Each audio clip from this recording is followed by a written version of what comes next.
Hey guys, just an update. I'm about halfway, maybe 3/4 of the way through wiring. That's the first switch mode power supply. All that does is power the hydrogen cell there. I've got it on its side, you guys, just a lot easier to wire. You can see my DIN rail fuse holders here. These DIN rail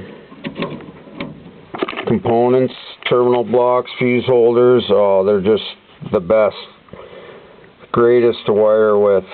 I'm using these ferrule connectors. I think that's how they're pronounced, I'm not sure. But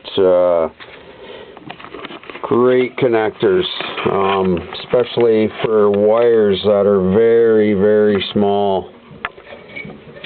I'll show you here if you can see that. A lot better than soldering, I think. Then I just use a terminal block like that. But yeah, very safe. And you can see back here with the amount of wires on this one and all the relays, if it wasn't for the terminal blocks and the DIN rail, yeah, it'd be very messy, very unsafe. So, just a little update, you guys. Like I said, I'm about 3/4 of the way maybe done wiring. And then I'll flip her back level and we'll start plumbing it. Okay, keep you updated later.